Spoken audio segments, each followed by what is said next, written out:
പ്രസന്നവദനയായി മീന മുറിയിലേക്ക് കടന്നു വന്നു. ജോലി ചെയ്തുകൊണ്ടിരിക്കുമ്പോൾ അവൾ തൻ്റെ വേദനകളെല്ലാം തന്നെ വിസ്മരിക്കുന്നത് പോലെ തോന്നി.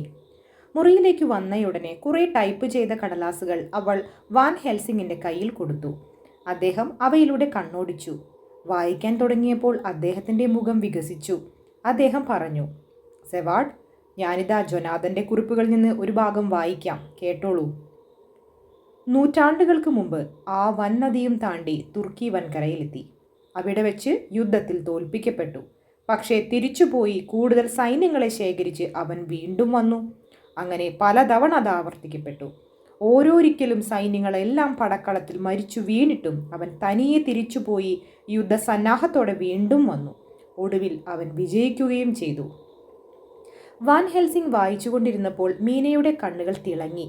അവളുടെ മുഖം വികസിച്ചു. ഇപ്പോൾ ഇതിൽ നിന്ന് നാം എന്താണ് മനസ്സിലാക്കേണ്ടത്? പ്രൊഫസർ മീനയുടെ നേരെ തിരിഞ്ഞു ചോദിച്ചു. ഡ്രാക്കുള ഒരു കുറ്റവാളിയാണ്, മീന തുടർന്നു.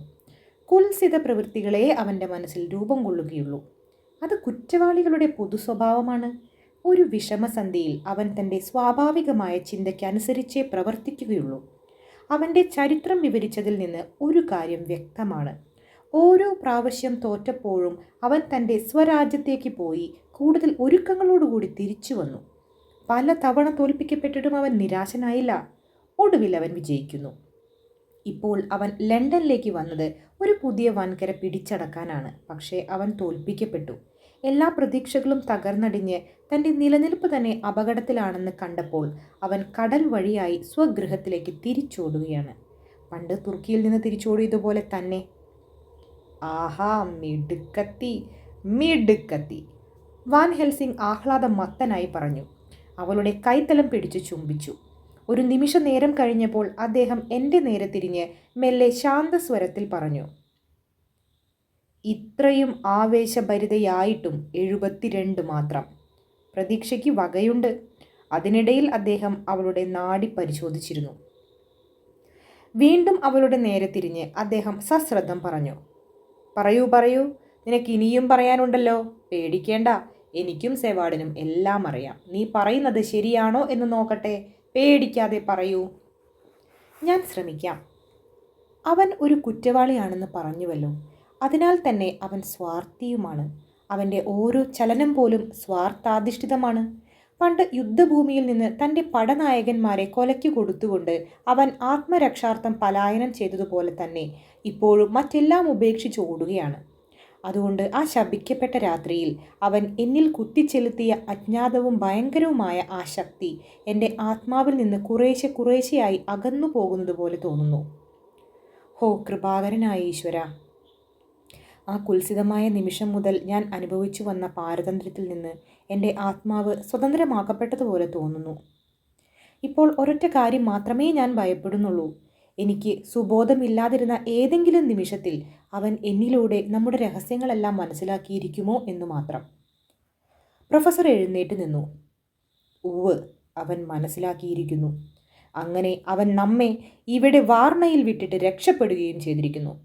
മൂടൽമഞ്ഞുണ്ടാക്കി കപ്പലിനെ തിരിച്ച് അവൻ ഗാലറ്റ്സിലെത്തിയിരിക്കുകയാണ്. അവിടെ വെച്ച് രക്ഷപ്പെടാനുള്ള പരിപാടികളും തയ്യാറാക്കിയിട്ടുണ്ടാവും. പക്ഷേ സാധാരണയായി കുബുദ്ധികളുടെ പ്രവർത്തനങ്ങൾ ആത്മനാശങ്ങളായി തീരുകയാണ് പതിവ്. ഇപ്പോൾ അവൻ്റെ വിചാരം രക്ഷപ്പെട്ട് കഴിഞ്ഞുവെന്നാണ്. ഇനി കിടന്നുറങ്ങാനായിരിക്കും അവൻ്റെ ബാലിശമായ ബുദ്ധിശക്തി അവനെ ഉപദേശിക്കുന്നത്. മീനയുമായുള്ള പൈശാചിക ബന്ധം വിച്ഛേദിച്ചു കഴിഞ്ഞിരിക്കെ ഇനി നമുക്ക് അവൻ്റെ ഗൂഢഗതികളെപ്പറ്റി അറിയാൻ കഴിയില്ലെന്നാണ് അവൻ്റെ വിശ്വാസം. പക്ഷേ അവൻ അവിടെ തെറ്റിപ്പോയി. ഇപ്പോഴും ഉദയാസ്തമയ വേളകളിൽ സ്വതന്ത്രയായിരിക്കുമ്പോൾ നിന്റെ ആന്തരിക ശക്തിക്ക് അവൻ്റെ രഹസ്യങ്ങൾ അറിയാൻ കഴിയും.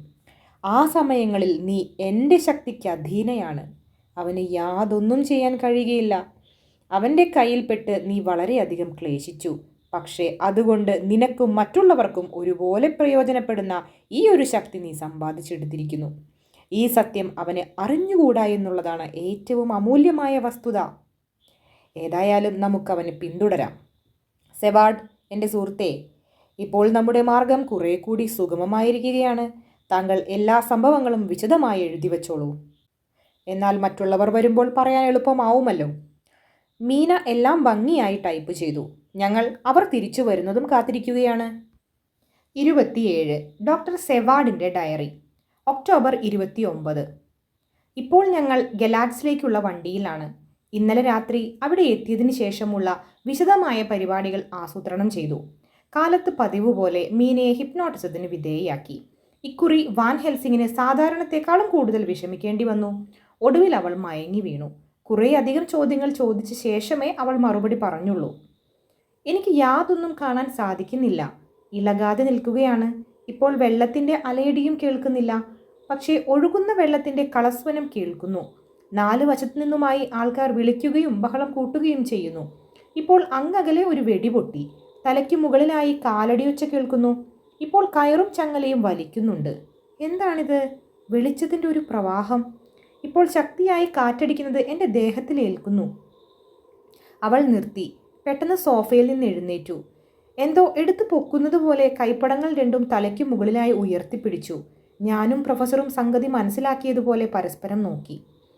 ക്വിൻസി ഒരു പുരികം അല്പം ഉയർത്തി അവളെ ശ്രദ്ധയോടെ വീക്ഷിച്ചു. ജൊനാഥൻ്റെ കൈ തൻ്റെ ഗൂർഖ കടാരപ്പിടിയിലേക്ക് നീങ്ങി. കുറേ നേരത്തേക്ക് ആരും ഒന്നും ശബ്ദിച്ചില്ല. ക്രമേണ അവൾക്ക് സംസാരിക്കാൻ കഴിയാതായി വരികയാണെന്ന് മനസ്സിലായി. പക്ഷേ ഒന്നും പറയേണ്ടതില്ലായിരുന്നു.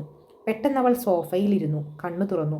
മധുരസ്വരത്തിൽ ചോദിച്ചു, നമുക്ക് ഓരോ കപ്പ് ചായ കുടിച്ചുകൂടെ? എല്ലാവരും വളരെ തളർന്നിരിക്കുന്നു. ഞങ്ങൾ സമ്മതിച്ചു. അവൾ ചായ കൊണ്ടുവരാനായി പോയി. അപ്പോൾ വാൻ ഹെൽസിംഗ് പറഞ്ഞു, കൂട്ടുകാരെ, അവൻ അടുത്തെത്തിയിരിക്കുകയാണ്. അവൻ തൻ്റെ പെട്ടിയിൽ നിന്ന് പുറത്തു കടന്നിരിക്കുന്നു.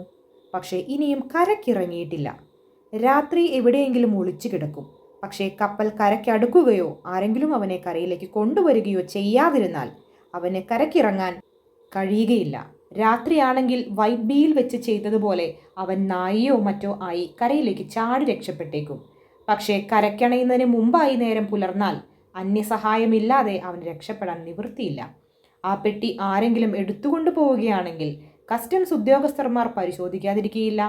അതായത് ഇന്ന് രാത്രി തന്നെ കരയ്ക്കിറങ്ങി രക്ഷപ്പെടാൻ കഴിഞ്ഞില്ലെങ്കിൽ ഒരു ദിവസം മുഴുവൻ തന്നെ അവന് നഷ്ടപ്പെട്ടുവെന്നർത്ഥം. പെട്ടിയിൽ അടച്ചിട്ട സമയത്ത് തന്നെ അവനെ നമുക്ക് കയ്യിൽ കിട്ടുകയും ചെയ്യും.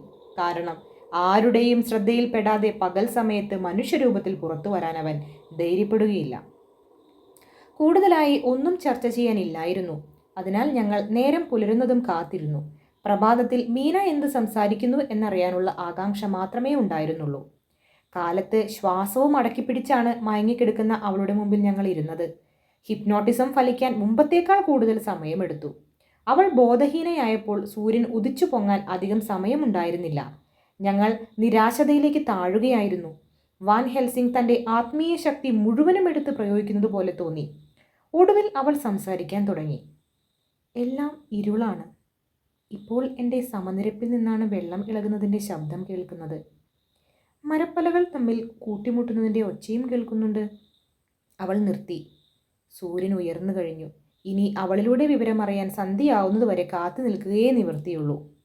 ഉദ്വേഗഭരിതമായ ഒരു ചുറ്റുപാടിലാണ് ഞങ്ങൾ ഗലാഡ്സിലേക്ക് പോകുന്നത്. കാലത്ത് 2 മണിക്കും 3 മണിക്കും ഇടയിൽ അവിടെ എത്തേണ്ടിയിരുന്നതാണ്. പക്ഷേ ഇപ്പോൾ തന്നെ ബുക്കാറസ്റ്റിൽ നിന്ന് 3 മണിക്കൂർ വൈകി എത്തിയിരിക്കുന്നു. ഇനി പുലരുന്നതിന് മുമ്പായി അവിടെ എത്തുകയില്ല. അപ്പോൾ അവിടെ എത്തുന്നതിന് മുമ്പ് ഒരു തവണ കൂടി മീനയിലൂടെ കാര്യങ്ങൾ അറിയാൻ സാധ്യതയുണ്ട്. കുറേ കഴിഞ്ഞ് സന്ധ്യയായി. രാവിലത്തേക്കാൾ വിഷമിച്ചിട്ടാണ് മീന ഹിപ്നോട്ടിസത്തിന് വഴങ്ങിയത്. ഡ്രാക്കുളയുടെ മാനസിക വ്യാപാരങ്ങൾ അറിയാനുള്ള അവളുടെ ശക്തി ഏറ്റവും അത്യാവശ്യമായിരിക്കുന്ന ഒരു നിമിഷത്തിൽ നഷ്ടപ്പെട്ടു പോയേക്കുമോ എന്ന് ഞാൻ ഭയപ്പെടുന്നു. അവൾ തുടർന്നു. എന്തോ ഒഴുകിപ്പോകുന്നത് പോലെ തോന്നുന്നു. മൃദുവായ കാറ്റ് എൻ്റെ ദേഹത്തിൽ തട്ടിയടിക്കുന്നത് പോലെ. അതെനിക്ക് വ്യക്തമായി അനുഭവപ്പെടുന്നുണ്ട്. അവ്യക്തമായ ശബ്ദങ്ങൾ വിദൂരതയിൽ നിന്ന് കേൾക്കുന്നു. എനിക്കറിയാത്ത ഏതോ ഭാഷയിൽ ആൾക്കാർ സംസാരിക്കുകയാണ്. ഉയരത്തു നിന്നും വെള്ളം ഒഴുകി വീഴുന്നുണ്ട്. അകലെ നിന്ന് ചെന്നായ്ക്കളുടെ ഓരിയും കേൾക്കുന്നു. അവൾ നിർത്തി. പെട്ടെന്ന് അവളുടെ ദേഹം അടിമുടി വിറയ്ക്കാൻ തുടങ്ങി. ചില നിമിഷങ്ങളോളം അതങ്ങനെ നീണ്ടു നിന്നു. പ്രൊഫസറുടെ യാതൊരു ചോദ്യത്തിനും അവൾ മറുപടി പറഞ്ഞില്ല. ആ മയക്കത്തിൽ നിന്നും ഉണർന്നപ്പോൾ ആകെ തണുത്തും തളർന്നും കുഴഞ്ഞുമിരുന്നു. എങ്കിലും അവളുടെ ഹൃദയം ശരിക്കും മിടിക്കുന്നുണ്ടായിരുന്നു. ഒക്ടോബർ 30 കാലത്ത് 7 മണി. ഞങ്ങൾ ഗലാഡ്സിൽ എത്താറായി. ഇന്നത്തെ പ്രഭാതം ജിജ്ഞാസ നിറഞ്ഞതായിരുന്നു. മീനയെ ഹിപ്നോട്ടിസത്തിൽ മയക്കുന്നതിനുള്ള വിഷമം അറിഞ്ഞുകൊണ്ട് തന്നെ വാൻ ഹെൽസിംഗ് പതിവ് പോലെ പരിശ്രമം ആരംഭിച്ചു. വളരെയധികം വിഷമത്തോടെയാണ് ഇത്തവണ അവൾ ബോധഹീനയായത്. അപ്പോഴേക്കും സൂര്യൻ ഉദിക്കാൻ ഒരു നിമിഷമേ ഉണ്ടായിരുന്നുള്ളൂ. പ്രൊഫസർ ഒട്ടും സമയം പാഴാക്കാതെ തൻ്റെ ചോദ്യം ആവർത്തിച്ചു. അവൾ അത്രയും വേഗത്തോടെ തന്നെ മറുപടി പറഞ്ഞു. എല്ലാം ഇരുട്ടാണ്. ഇപ്പോഴും വെള്ളം ഇളകുന്നതിൻ്റെ ശബ്ദം കേൾക്കുന്നുണ്ട്. പലകകൾ കൂട്ടിയിടിക്കുന്നതിൻ്റെ ശബ്ദവും കേൾക്കാം. അകലെ എവിടെയോ നിന്നൊരു പശു അമറുന്നു. വേറെ എന്തോ ഒരു ശബ്ദം കൂടി കേൾക്കാനുണ്ട്. വിചിത്രമായൊരു ശബ്ദം. അത്... അവൾ നിർത്തി. ആ മുഖം കൂടുതൽ വിളറി വന്നു. പറയൂ, പറയൂ, ഞാൻ ആജ്ഞാപിക്കുന്നു, പറയൂ, വാൻ ഹെൽസിംഗ് വിമ്മിട്ടത്തോടെ ഉറച്ച സ്വരത്തിൽ പറഞ്ഞു. പക്ഷേ അദ്ദേഹത്തിൻ്റെ മുഖം നിരാശാഭരിതമായി. സൂര്യൻ ഉദിച്ചുയർന്നു കഴിഞ്ഞു. മീനയുടെ വിളറിയ കവിൾത്തടം പോലും ചെങ്കതിരുകളേറ്റ് തുടുത്തു. അവൾ കണ്ണു തുറന്നു. ഓ പ്രൊഫസർ, എനിക്കൊന്നും പറയാൻ വയ്യെന്ന് അറിഞ്ഞുകൊണ്ട് തന്നെ പിന്നെ എന്തിനാണ് എന്നെ നിർബന്ധിക്കുന്നത്? ഞാനൊന്നും ഓർക്കുന്നില്ല. അവൾ മധുരസ്വരത്തിൽ ഇത്രയും പറഞ്ഞപ്പോൾ ഞങ്ങൾ അമ്പരന്നുപോയി. പിന്നെ ഞങ്ങളുടെ വിസ്മയം കണ്ടപ്പോൾ ഓരോരുത്തരെയും മാറി മാറി നോക്കിക്കൊണ്ട് അവൾ തുടർന്നു. ഞാൻ എന്തേ പറഞ്ഞത്? ഞാൻ എന്തേ ചെയ്തത്? എനിക്ക് യാതൊന്നും തോന്നുന്നില്ല. ഞാൻ ഇവിടെ ഇങ്ങനെ അർദ്ധബോധശൂന്യയായി കിടക്കുമ്പോൾ പ്രൊഫസർ പറയൂ, പറയൂ, ഞാൻ ആജ്ഞാപിക്കുന്നു എന്ന് പറയുന്നത് കേട്ടു. ഒരു വികൃതി കുട്ടിയോടെന്ന പോലെ പ്രൊഫസർ എന്നെ ശാസിക്കുകയായിരുന്നു. ഓ എൻ്റെ മീന, പ്രൊഫസർ വേദനയോടെ പറഞ്ഞു. ഞാൻ ഒരിക്കലും ആജ്ഞാപിക്കുകയോ ശാസിക്കുകയോ ഇല്ല. നിന്നെ അനുസരിക്കുന്നതിൽ അഭിമാനം കൊള്ളുന്നവനാണ് ഞാൻ. അതാ വണ്ടി ചൂളം വിളിക്കുന്നു. ഞങ്ങൾ ഗലാറ്റ്സിലെത്തുകയായി. ഓരോരുത്തരുടെയും ഹൃദയം വിജൃംഭിതോദ്വേഗപൂർണമാണ്. മീനയുടെ ഡയറി, ഒക്ടോബർ 30. ക്വിൻസിക്ക് വിദേശ ഭാഷകളൊന്നും അറിഞ്ഞുകൂടാ. അതിനാൽ മറ്റുള്ളവരുടെ കൂടെ അദ്ദേഹം പുറത്തു പോയില്ല. ഞങ്ങൾ രണ്ടുപേരും കൂടെ ഹോട്ടലിലേക്ക് പോയി. വാർണയിൽ വെച്ച് ചെയ്തതുപോലെ തന്നെ ഇവിടെയും ഓരോരുത്തർ ബന്ധപ്പെട്ട ഉദ്യോഗസ്ഥന്മാരെ കാണാനായി പോയി. ജൊനാഥനും ഡോക്ടർമാരും കൂടിയാണ് കപ്പൽ വന്നുവോ എന്നറിയാനായി കപ്പൽ കമ്പനിയുടെ ഏജന്റിനെ കാണാൻ പോയത്. വൈകിട്ട് ആർതർ തിരിച്ചു വന്നു. അദ്ദേഹം പോയ കാര്യം ശരിപ്പെട്ടിരിക്കുന്നു. ജൊനാഥൻ്റെ ഡയറി, ഒക്ടോബർ 30. ആർതർ കപ്പലുടമയ്ക്ക് ലണ്ടനിലേക്ക് കമ്പിയടിച്ച് വേണ്ട ഒത്താശകൾ ചെയ്തു തരണമെന്ന് അപേക്ഷിച്ചിട്ടുണ്ടായിരുന്നു. അതിൻ്റെ മറുപടി അനുസരിച്ച് ഞങ്ങൾ ഇവിടെയുള്ള ഏജന്റിനെ പോയി കണ്ടു. അവർ ഞങ്ങളെ കപ്പലിലേക്ക് കൂട്ടിക്കൊണ്ടുപോയി. കപ്പൽ തുറമുഖത്ത് നങ്കൂരമിട്ട് കിടക്കുകയായിരുന്നു. കപ്പലിൽ വെച്ച് ഞങ്ങൾ അതിൻ്റെ ക്യാപ്റ്റനെ കണ്ടു. തൻ്റെ ജീവിതത്തിൽ ഒരിക്കലും ഇത്രയും അനുകൂലമായൊരു യാത്രയുണ്ടായിട്ടില്ല എന്നാണ് അദ്ദേഹം പറഞ്ഞത്. പക്ഷേ അദ്ദേഹം തുടർന്നു. ഏത് നിമിഷത്തിലും കാറ്റ് തിരിച്ചടിച്ചേക്കുമെന്ന് ഞങ്ങൾ ഭയപ്പെട്ടു. കാരണം കടലിന് നടുക്ക് വെച്ച് ഞങ്ങളൊരു വല്ലാത്ത മൂടൽമഞ്ഞിൽപ്പെട്ടു. ആ കോടമഞ്ഞും ഞങ്ങളോടൊപ്പം നീങ്ങി വരികയാണെന്ന് തോന്നി. ചുറ്റുപാടും യാതൊന്നും കാണാനില്ലായിരുന്നു. ഞങ്ങൾക്ക് കമ്പനിയിലേക്ക് വിവരം കൊടുക്കാനും സാധിച്ചില്ല. ഡാർദനൽസിൽ വന്നപ്പോൾ ഞങ്ങൾക്ക് പാസ് കിട്ടാനായി കാത്തു നിൽക്കേണ്ടി വന്നു. ആദ്യത്തിൽ ആ മൂടൽമഞ്ഞ് നീങ്ങി മാർഗം തെളിഞ്ഞു കിട്ടുന്നതുവരെ യാത്ര തുടരേണ്ടതില്ലെന്ന് ഞാൻ തീരുമാനിച്ചു. പക്ഷേ ഞങ്ങളെ വേഗത്തിലെത്തിക്കണമെന്നാണ് ഈശ്വരൻ്റെ വിചാരമെങ്കിൽ അത് തടയാൻ വയ്യല്ലോ എന്ന് കരുതി പോരുകയും ചെയ്തു. കുറേ വഴി പോന്നപ്പോഴേക്കും യാത്രക്കാർ ബഹളം കൂട്ടാൻ തുടങ്ങി. കപ്പൽ ലണ്ടനിൽ നിന്ന് പുറപ്പെടാൻ ഭാവിക്കുമ്പോൾ ഒരു വിചിത്ര മനുഷ്യൻ കയറി വന്ന് ഒരു വലിയ പെട്ടി കപ്പൽ കയറ്റുകയുണ്ടായി. ആ പെട്ടിയെടുത്ത് കടലിലെറിയണമെന്നാണ് യാത്രക്കാരുടെ ആവശ്യം. ആ പെട്ടി കൊണ്ടുവന്നത് ഒരു ലക്ഷണം കെട്ട മനുഷ്യനായിരുന്നു. അയാൾ കയറി വന്നപ്പോൾ തന്നെ അയാളുടെ ശപിക്കപ്പെട്ട കണ്ണുകൾ കാണാതിരിക്കാനായി ആൾക്കാർ മുഖം മറച്ചു നിന്നത് ഞാൻ ശ്രദ്ധിച്ചിരുന്നു. ഞാൻ അവരെ തങ്ങളുടെ ജോലി നോക്കാൻ പറഞ്ഞ് തിരിച്ചോടിച്ചു. അപ്പോഴാണ് ആ മൂടൽമഞ്ഞ് വന്നത്. അപ്പോൾ അവർ പറഞ്ഞത് ശരിയായിരിക്കുമോ എന്ന് എനിക്കും തോന്നുകയില്ല. പക്ഷേ ഒരു പെട്ടി കപ്പലുള്ളത് കൊണ്ട് മൂടൽമഞ്ഞ് വരുമോ? 5 ദിവസത്തേക്ക് മൂടൽമഞ്ഞ് നീങ്ങിയതേയില്ല. അപ്പോൾ കപ്പൽ കാറ്റത്ത് എവിടേക്കാണ് പോകുന്നതെന്ന് വെച്ചാൽ അങ്ങോട്ട് ചെല്ലട്ടെ എന്ന് ഞാനും തീരുമാനിച്ചു. അങ്ങനെ ഒരു ദിവസം നേരം പുലർന്നപ്പോൾ സൂര്യരശ്മികൾ മഞ്ഞിനുള്ളിലൂടെ തുളച്ചു വന്നു. ഞാൻ പുറത്തേക്ക് നോക്കിയപ്പോൾ ഞങ്ങൾ ഗലാറ്റ്സിൽ എത്തിയിരിക്കുന്നു. അപ്പോഴേക്കും യാത്രക്കാരുടെ ക്ഷമയറ്റു കഴിഞ്ഞിരുന്നു. തെറ്റായാലും ശരിയായാലും ആ പെട്ടിയെടുത്ത് ഉടനടി കടലിലെറിയണമെന്ന് അവർ ശഠിച്ചു. എനിക്ക് അവരോട് ശണ്ട കൂടേണ്ടി വന്നു. എന്തു തന്നെ സംഭവിച്ചാലും എൻ്റെ കപ്പലിൽ കയറ്റിയിട്ടുള്ള സാമാനങ്ങൾ കരക്കെത്തിക്കേണ്ടത് എൻ്റെ ചുമതലയാണല്ലോ. പക്ഷേ അപ്പോഴേക്കും അവരത് താങ്ങി പിടിച്ചെടുത്തുകൊണ്ട് വന്ന് കടലിൽ തള്ളാൻ ഒരുങ്ങി കഴിഞ്ഞിരുന്നു. ഞാൻ ചെന്നു നോക്കി. അതിന്മേൽ എഴുതിയിരുന്നത് ഗലാറ്റ്സിലേക്ക് വഴി വാർണ എന്നായിരുന്നു. അപ്പോൾ ഏതായാലും അത് ഇവിടെ ഇറക്കാനുള്ളതാകയാൽ അല്പം കൂടെ ക്ഷമിക്കാൻ ഞാൻ അവരോട് ആവശ്യപ്പെട്ടു. അന്ന് സാമാനങ്ങൾ ഒന്നും ഇറക്കാൻ നിവൃത്തിയില്ലായിരുന്നു. അതിനാൽ ആ പെട്ടി അവിടെ തന്നെ ഇട്ടു. പക്ഷെ പിറ്റേന്ന് കാലത്ത് പുലരുന്നതിന് 1 മണിക്കൂർ മുമ്പായി ഒരാൾ ധൃതിയിൽ കപ്പലിലേക്ക് കയറി വന്നു. അയാളുടെ കയ്യിൽ ലണ്ടനിൽ നിന്ന് എഴുതിയിട്ടുള്ള ഒരു കത്തുണ്ടായിരുന്നു. ഡ്രാക്കുള പ്രഭുവിന് എന്നടയാളപ്പെടുത്തിയിട്ടുള്ള പെട്ടി ഇവിടെ വെച്ച് സ്വീകരിക്കാൻ അയാളെ അധികാരപ്പെടുത്തിക്കൊണ്ടുള്ള കത്തായിരുന്നു അത്. ആ പെട്ടി അവിടെ കിടക്കുന്നത് കൊണ്ട് എനിക്ക് തന്നെ അസുഖം തോന്നാൻ തുടങ്ങിയിരുന്നു. അതിനാൽ അയാളുടെ കയ്യിൽ ആവശ്യമായ രേഖകളെല്ലാം ഉണ്ടെന്ന് കണ്ടപ്പോൾ അത് കഴിയുന്നതും വേഗത്തിൽ എടുത്തുകൊണ്ടു പോകുന്നതിൽ എനിക്കും സന്തോഷമേ തോന്നിയുള്ളൂ. ആ പെട്ടി എടുത്തുകൊണ്ടുപോയ മാനിന്റെ പേരെന്താണ്? വാൻ ഹെൽസിംഗ് ധൃതിയിൽ ചോദിച്ചു. ഇതാ ഇപ്പോൾ പറയാം. അദ്ദേഹം തന്റെ മുറിയിലേക്ക് പോയി വേഗത്തിൽ തിരികെ വന്ന് ഒരു രശീതി കാണിച്ചു തന്നു. അതിൽ ഇമ്മാനുവൽ എന്ന് പേരെഴുതി ഒപ്പിട്ടിട്ടുണ്ടായിരുന്നു. ശരിയായ മേൽവിലാസവും കാണിച്ചിരുന്നു. ക്യാപ്റ്റന് ഇത്ര മാത്രമേ അറിയാമായിരുന്നുള്ളൂ. അതിനാൽ അദ്ദേഹത്തോട് നന്ദി രേഖപ്പെടുത്തി ഞങ്ങൾ തിരിച്ചു പോന്നു. ഞങ്ങൾ ഇമ്മാനുവലിനെ അദ്ദേഹത്തിന്റെ ഓഫീസിൽ പോയി കണ്ടു. കുറച്ചുനേരം തർക്കിച്ച ശേഷമേ അദ്ദേഹം വിവരം പറഞ്ഞുള്ളൂ. സുപ്രധാനമായ കാര്യങ്ങളാണ് അദ്ദേഹം പറഞ്ഞത്. അദ്ദേഹത്തിന് ലണ്ടനിൽ ഡിവില്ലെ പ്രഭുവിന്റെ കയ്യിൽ നിന്ന് ഒരു കത്ത് കിട്ടി. പ്രസ്തുത കപ്പലിൽ വരുന്ന ഒരു പെട്ടി സ്വീകരിക്കാനാണ് ആ കത്തിൽ ആവശ്യപ്പെട്ടിരുന്നത്. കസ്റ്റംസുകാരെ ഒഴിവാക്കാനായി കഴിയുമെങ്കിൽ പുലരുന്നതിന് മുമ്പ് തന്നെ അത് നീക്കം ചെയ്യണമെന്നും ആവശ്യപ്പെട്ടിരുന്നു. അതെടുത്ത് പെട്രോഫ് എന്ന ഒരാളെ ഏൽപ്പിക്കാൻ മാത്രമേ അദ്ദേഹത്തിനോട് ആവശ്യപ്പെട്ടിരുന്നുള്ളൂ. പുഴയിലൂടെ തുറമുഖം വരെ ചരക്കുകൾ കടത്തുന്ന സ്ലോവക്കുകളുമായി കച്ചവട ബന്ധമുള്ള ഒരാളാണ് ഈ പെട്രോഫ്. അദ്ദേഹത്തിന്റെ ജോലിക്ക് മതിയായ പ്രതിഫലമായി ചെക്ക് അയച്ചു കൊടുക്കുകയും ചെയ്തു. പിന്നീട് എന്ത് സംഭവിച്ചുവെന്ന് അദ്ദേഹത്തിന് അറിഞ്ഞുകൂടാ. ഞങ്ങൾ പെട്രോഫിനെ അന്വേഷിച്ചിറങ്ങി. പക്ഷേ ഞങ്ങളുടെ ശ്രമം നിഷ്ഫലമായി. അയാളുടെ ഒരയൽക്കാരനെ ഞങ്ങൾ കണ്ടുമുട്ടി. യാതൊരു മമതയും ഇല്ലാതെയാണ് ആ മനുഷ്യൻ സംസാരിച്ചത്. പെട്രോഫ് 2 ദിവസം മുമ്പേ പോയതാണെന്നും പിന്നീട് യാതൊരു വിവരവുമില്ലെന്നും അയാൾ പറഞ്ഞു. നേരം രാത്രി 11 മണിയാവാറായി. ഞങ്ങളുടെ വഴി ഒരിക്കൽ കൂടെ അടഞ്ഞിരിക്കുകയാണ്. ഞങ്ങൾ ഇതികർത്തവ്യമൂഢരായി ഇരിക്കുകയായിരുന്നു. അപ്പോൾ അപരിചിതനായ ഒരാൾ ശ്വാസം അടക്കിപ്പിടിച്ച് ഓടി വന്നു. കിതപ്പിനിടയിലൂടെ പെട്രോഫിന്റെ ദേഹം പള്ളിവളപ്പിൽ കിടക്കുന്നത് കണ്ടുവെന്ന് അയാൾ പറഞ്ഞു. തൊണ്ടയിൽ കടിച്ചു പൊളിച്ച് കൊന്നിരിക്കുകയാണത്രേ. ഏതോ വന്യമൃഗം മാന്തി പൊളിച്ചതാണെന്നാണ് അയാളുടെ അഭിപ്രായം. എല്ലാവരും പെട്രോഫിനെ കാണാൻ ഓട്ടമായി. ചിലർ ഓടിപ്പോകുന്നതിനിടയിൽ വിളിച്ചു പറഞ്ഞു, ഇത് സ്ലോവക്കുകളുടെ പണിയാണ്. ഞങ്ങൾ ധൃതിയിൽ സ്ഥലം വിട്ടു. അല്ലാത്ത പക്ഷം ഏതെങ്കിലും വിധത്തിൽ ഞങ്ങൾ ആ കൊലപാതകവുമായി ബന്ധപ്പെട്ടിരിക്കും. ഹോട്ടലിൽ തിരിച്ചെത്തി. ഇനി എന്തു വേണമെന്ന് യാതൊരു പിടിയുമില്ല. ഒരു കാര്യം തീർച്ചയാണ്, പെട്ടി ഇപ്പോൾ ലക്ഷ്യത്തിലേക്ക് കുതിച്ചുകൊണ്ടിരിക്കുകയാണ്.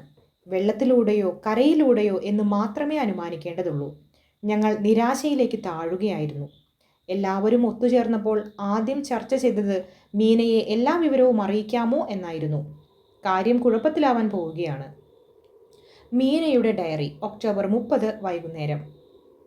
അവരെല്ലാവരും തളർന്ന അവശരായി നിരാശാഭരിതരായിട്ടാണ് തിരിച്ചെത്തിയിരിക്കുന്നത്. അതിനാൽ ഞാൻ അവരോടെല്ലാം കുറച്ചുനേരം വിശ്രമിക്കാൻ ആവശ്യപ്പെട്ടു. വാൻ ഹെൽസിംഗ് എല്ലാ രേഖകളും എൻ്റെ കൈവശം തന്നേൽപ്പിച്ചിട്ടുണ്ട്. അവർ വിശ്രമിക്കുന്ന നേരം കൊണ്ട് ഞാനതൊന്ന് ശ്രദ്ധാപൂർവം പഠിക്കട്ടെ. ഒരുപക്ഷെ എന്തെങ്കിലും ഒരു മാർഗം കണ്ടുപിടിക്കാൻ കഴിഞ്ഞേക്കും. ഈശ്വരൻ അനുഗ്രഹിച്ചിട്ട് ഞാനൊരു വഴി കണ്ടുപിടിച്ചുവെന്നാണ് തോന്നുന്നത്. ഞാൻ ഭൂപടം എടുത്തുകൊണ്ട് വന്ന് പരിശോധിക്കട്ടെ. എനിക്ക് ഉറപ്പുണ്ട് എൻ്റെ ഊഹം ശരിയാണ്. എൻ്റെ പുതിയ കണ്ടുപിടുത്തം ഞാൻ ശരിക്കും വിവരിച്ചെഴുതി കഴിഞ്ഞിരിക്കുന്നു. ഇനി സുഹൃത്തുക്കളെ എല്ലാം വിളിച്ച് വായിച്ചു കൊടുക്കാം. ശരിയാണോ അല്ലയോ എന്ന് അവർ തന്നെ തീരുമാനിച്ചു കൊള്ളട്ടെ. ഏതായാലും സമയം കളയാനില്ല. ഇപ്പോൾ ഓരോ നിമിഷവും ഏറ്റവും വിലപ്പെട്ടതാണ്. എൻ്റെ നിഗമനങ്ങൾ. അന്വേഷണത്തിൻ്റെ അടിസ്ഥാനം. തൻ്റെ സ്വന്തം കോട്ടയ്ക്കുള്ളിൽ എത്തിച്ചേരുകയാണ് ഡ്രാക്കുളയുടെ ലക്ഷ്യം. അവനെ ആരെങ്കിലും എടുത്തുകൊണ്ട് പോകേണ്ടിയിരിക്കുന്നു. ഇത് വ്യക്തമാണ്. കാരണം തൻ്റെ പെട്ടിയുമെടുത്ത് ഇത്ര ദൂരം അവന് ഇഷ്ടം പോലെ തന്നെത്താൻ ചരിക്കാനുള്ള കഴിവില്ല. ഉണ്ടായിരുന്നെങ്കിൽ അവൻ മനുഷ്യരൂപമെടുത്തോ കടവാതിലോ ചെന്നായിയോ മറ്റേതെങ്കിലും ജീവിയോ ആയോ രക്ഷപ്പെട്ടിട്ടുണ്ടാവുമായിരുന്നു. ആരെങ്കിലും കണ്ടെങ്കിലോ തടഞ്ഞെങ്കിലോ എന്നവൻ ശരിക്കും ഭയക്കുന്നുണ്ട്. പകൽ സമയത്ത് അവൻ തൻ്റെ പെട്ടിക്കുള്ളിൽ ബന്ധനസ്ഥനാണ്. അതിനാൽ തന്നെ നിസ്സഹായനും. ഏതു വഴിക്കായിരിക്കും അവനെ കൊണ്ടുപോകുന്നത്? റോഡ് മാർഗമോ റെയിൽ വഴിയായോ അതോ വെള്ളത്തിലൂടെയോ? റോഡ് വഴിക്കായാൽ എണ്ണമറ്റ കുഴപ്പങ്ങളുണ്ട്. ഒന്നാമതായി ജിജ്ഞാസുക്കളായ ജനങ്ങളുണ്ട്. അവർ അന്വേഷിക്കാൻ തുടങ്ങും. പെട്ടിയിൽ എന്താണ് എന്നൊരു നേരിയ ശങ്കയോ സൂചനയോ കിട്ടുകയാണെങ്കിൽ ആൾക്കാർ അവനെ ശരിപ്പെടുത്താതിരിക്കില്ല. പോകുന്ന വഴിയിൽ ചുങ്കം കടക്കാനുണ്ട്. ഇപ്പോൾ അവൻ്റെ ഏറ്റവും വലിയ ഭയം തൻ്റെ ആൾക്കാർ പിന്തുടർന്ന് ചെല്ലുന്നുണ്ടെന്നാണ്. അതിനാൽ മറ്റു മണ്ഡലവുമായി തനിക്കുള്ള എല്ലാ ബന്ധവും അവൻ വിച്ഛേദിച്ചിരിക്കുകയാണ്, ഞാനുമായി പോലും. തീവണ്ടിക്കായാൽ താമസിക്കാതിരിക്കില്ല. കാലതാമസം വരുന്നത്, പ്രത്യേകിച്ചും ആൾക്കാർ പിന്തുടർന്നുകൊണ്ടിരിക്കെ, ഏറ്റവും അപകടകരമാണ്. പിന്നെ രാത്രി രക്ഷപ്പെടാമെന്ന് പറയാം, പക്ഷെ ഏത് രൂപത്തിൽ?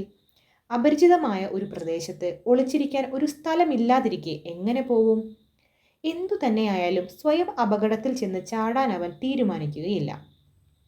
വെള്ളത്തിലൂടെയായാലോ? ഒരു കാര്യത്തിൽ ഏറ്റവും സുരക്ഷിതമായ മാർഗം ഇത് തന്നെയാണ്. പക്ഷേ മറ്റൊരു പ്രകാരത്തിൽ ഏറ്റവും അപകടകരവും. വെള്ളത്തിലായാൽ പകൽ സമയം മുഴുവൻ അവൻ നിസ്സഹായനാണ്. രാത്രി മാത്രമേ എന്തെങ്കിലും ചെയ്യാൻ കഴിയൂ. അതും മൂടൽമഞ്ഞ്, കൊടുങ്കാറ്റ്, ചെന്നായ്ക്കൾ തുടങ്ങിയവ മാത്രമേ അവൻ്റെ സഹായത്തിനെത്തുകയുള്ളൂ. പക്ഷേ എപ്പോഴെങ്കിലും മുങ്ങിപ്പോയാൽ അവൻ എന്നേക്കുമായി നശിച്ചത് തന്നെ. തൻ്റെ യാനം അവന് കരയ്ക്കണയ്ക്കാം, പക്ഷേ അത് അവന് തൻ്റെ ഇച്ഛയ്ക്കൊത്ത് പ്രവർത്തിക്കാൻ കഴിയാത്ത ഒരു സ്ഥലമാണെങ്കിൽ നിലപാട് കൂടുതൽ വിഷമം പിടിച്ചതായി തീരുന്നു. ഇത് പ്രകാരം അവനിപ്പോൾ വെള്ളത്തിലാണ്. പക്ഷേ എവിടെ? ഒന്നാമതായി അവൻ്റെ ഇതുവരെയുള്ള പ്രവർത്തനങ്ങളെ ഒന്ന് വിശകലനം ചെയ്ത് നോക്കുകയാണ് വേണ്ടത്. ഗലാക്സിലേക്ക് പോരാൻ ഉറച്ചുകൊണ്ടാണ് അവൻ ലണ്ടനിൽ നിന്ന് പുറപ്പെട്ടത്. വാർണയിലേക്കാണെന്ന് മറ്റുള്ളവരെ ധരിപ്പിച്ചത് ഞങ്ങളെ ചതിക്കാനാണ്. അപ്പോൾ അവൻ്റെ ഏറ്റവും വലിയ ലക്ഷ്യം രക്ഷപ്പെടുക എന്നതായിരുന്നു. അതുകൊണ്ട് തന്നെയാണ് മുൻകൂട്ടി ഇമ്മാനുവലിന് കത്തയച്ചതും. അതിൽ സൂര്യോദയത്തിന് മുമ്പായി പെട്ടി ഏറ്റുവാങ്ങണമെന്ന് പ്രത്യേകം ആവശ്യപ്പെട്ടിരുന്നതും പെട്ടി പെട്രോഫിനെ ഏൽപ്പിക്കണമെന്ന് നിർദ്ദേശിച്ചിരുന്നു. മാത്രമല്ല, പെട്രോഫിനും കത്തയച്ചിരുന്നിരിക്കണം. അല്ലാത്ത പക്ഷം അയാൾ ഇമ്മാനുവലിൻ്റെ അരികിലേക്ക് ചെല്ലുകയില്ലായിരുന്നുവല്ലോ. അത്രയും വരെ അവൻ്റെ പരിപാടികൾ വിജയിച്ചിരിക്കുന്നു. പെട്ടി പെട്രോഫിൻ്റെ കയ്യിൽ എത്തുന്നത് വരെ ഏറ്റവും വേഗത്തിൽ സുഗമമായി എത്തിയിട്ടുണ്ട്. പക്ഷേ അവിടെ വെച്ച് അത് നമ്മുടെ കണ്ണ് തെറ്റിച്ചു കളയുന്നു. അതിപ്പോൾ വെള്ളത്തിൽ മുന്നോട്ട് കുതിച്ചുകൊണ്ടിരിക്കുകയാണെന്ന് മാത്രമേ അറിയാവൂ. ഇനി ഡ്രാക്കുള ഇവിടെ ഗലാക്സിൽ കരക്കിറങ്ങിയ ശേഷം എന്ത് ചെയ്തിരിക്കുമെന്ന് ചിന്തിച്ചു നോക്കാം. പെട്ടി സൂര്യോദയത്തിന് മുമ്പായി പെട്രോഫിൻ്റെ കൈവശം എത്തിയിട്ടുണ്ട്. സൂര്യൻ ഉദിച്ചാൽ ഡ്രാക്കുളയ്ക്ക് മനുഷ്യരൂപം കൈക്കൊള്ളാം. ഇവിടെ ഒരു ചോദ്യം ഉത്ഭവിക്കുന്നു. തൻ്റെ ജോലിക്ക് എന്തുകൊണ്ടാണ് പെട്രോഫിനെ തന്നെ തിരഞ്ഞെടുത്തത്? പെട്രോഫ് പുഴയിൽ തുറമുഖം വരെ കച്ചവടം ചെയ്യുന്ന സ്ലോവാക്കുകളുമായി വ്യാപാര ബന്ധമുള്ള ആളാണ്. അയാളെ സ്ലോവക്കുകൾ കൊന്നതായിരിക്കുമെന്ന് ആരോ വിളിച്ചു പറയുകയുണ്ടായി. അത് സ്ലോവക്കുകളുടെ നേരെയുള്ള പൊതുവിദ്വേഷത്തിൻ്റെ സൂചനയാണ്. മൊത്തത്തിൽ ഡ്രാക്കുള എല്ലാവരിൽ നിന്നും അകന്ന് ഒറ്റപ്പെട്ട് കിട്ടാനാണ് ശ്രമിച്ചിട്ടുള്ളത്. നേരം പുലർന്നപ്പോൾ പെട്ടിക്കകത്ത് നിന്ന് പുറത്തു വന്ന് പെട്ടി ഏതെങ്കിലും പുഴയുടെ വക്കത്തെത്തിക്കാൻ ഡ്രാക്കുള പെട്രോഫിനോട് ആവശ്യപ്പെട്ടിരിക്കണം. അത് ശരിപ്പെട്ടപ്പോൾ തൻ്റെ പന്താവിനെ കുറിക്കുന്ന എല്ലാ അടയാളങ്ങളും തുടച്ചു മായ്ച്ചു കളയാനായി അവൻ പെട്രോഫിനെ കടിച്ചു ചീന്തി ചോര കുടിച്ചു കൊന്നുകളഞ്ഞു. ഞാൻ ഭൂപടങ്ങൾ സശ്രദ്ധം പരിശോധിച്ചു. സ്ലോവക്കുകൾ യാത്ര ചെയ്യാവുന്ന 2 നദികളേയുള്ളൂ, പ്രൂത്തും സരേത്തും.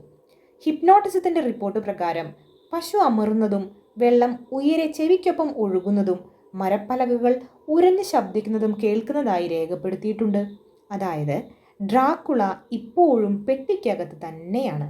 ഒരു ചെറിയ തുറന്ന ബോട്ടിൽ ഒരു കൊച്ചു പുഴയിലൂടെയാണ് സഞ്ചരിക്കുന്നത്. ബോട്ട് തുഴയുന്നത് പങ്കായം കൊണ്ടോ കഴുക്കോൽ കൊണ്ടോ ആവണം. അതായിരിക്കും മരപ്പലകകളുടെ ശബ്ദം. ബോട്ട് പുഴയിലൂടെ മേലോട്ടാണ് നീങ്ങുന്നത്. താഴോട്ടാണെങ്കിൽ അത്രയും ശബ്ദമുണ്ടാവുകയില്ല. ഒരുപക്ഷെ പുഴ ഇവ രണ്ടുമല്ലെന്നും വരാം. കൂടുതൽ അന്വേഷിക്കേണ്ടിയിരിക്കുന്നു. ഏതായാലും ഈ 2 എണ്ണത്തിൽ ഏതാവും? കൂടുതൽ എളുപ്പത്തിൽ ബോട്ട് കൊണ്ടുപോകാൻ പറ്റിയ നദി പ്രൂത്താണ്. പക്ഷേ ബോർഗോ ചുരത്തെ ചുറ്റിയാണ് സരേത്ത് ഒഴുകുന്നത്. അതായത് വെള്ളം വഴിയായി ഡ്രാക്കുള കോട്ടയ്ക്ക് അരികെയെത്താൻ ഏറ്റവും പറ്റിയ മാർഗം സരേത്താണ് എന്നർത്ഥം. എല്ലാവരും തിരിച്ചു വന്നപ്പോൾ ഇത്രയും ഭാഗം ഞാൻ അവരെ വായിച്ചു കേൾപ്പിച്ചു. അപ്പോൾ ജൊനാഥൻ എന്നെ കോരിയെടുത്ത് മാറോട് ചേർത്തണച്ചു പുണർന്നു. മറ്റുള്ളവരെല്ലാവരും ഹാർദമായി എൻ്റെ കൈപിടിച്ച് കുലുക്കി. പ്രൊഫസർ വാൻ ഹെൽസിംഗ് പറഞ്ഞു, മീന ഒരിക്കൽ കൂടെ നമ്മുടെ എല്ലാം ഗുരുവായിരിക്കുകയാണ്. നമുക്ക് കണ്ടെത്താൻ കഴിയാതിരുന്ന ഭാഗങ്ങളിലാണ് അവളുടെ ദൃഷ്ടി ചെന്നെത്തിയിരിക്കുന്നത്. ഇപ്പോൾ വീണ്ടും അവനെ പിന്തുടരുവാനുള്ള മാർഗം നമുക്ക് തുറന്നു കിട്ടിയിരിക്കുന്നു. ഇക്കുറി നാം വിജയിക്കാതിരിക്കുകയില്ല. നമ്മുടെ ശത്രു ഇപ്പോൾ ഏറ്റവും നിസ്സഹായ അവസ്ഥയിലാണ്. പകലേ വെള്ളത്തിൽ വെച്ച് നമുക്ക് അവനെ പിടികൂടാൻ കഴിഞ്ഞാൽ നമ്മുടെ ജോലി തീർന്നു. യാത്ര തുടങ്ങിക്കഴിഞ്ഞിരിക്കുന്നുവെങ്കിലും അവന് ബന്ധപ്പെടാൻ നിവൃത്തിയില്ല. ഈ യാത്രാവസരത്തിൽ പെട്ടിയിൽ നിന്ന് അവൻ ഒരിക്കലും പുറത്തു വരികയില്ല.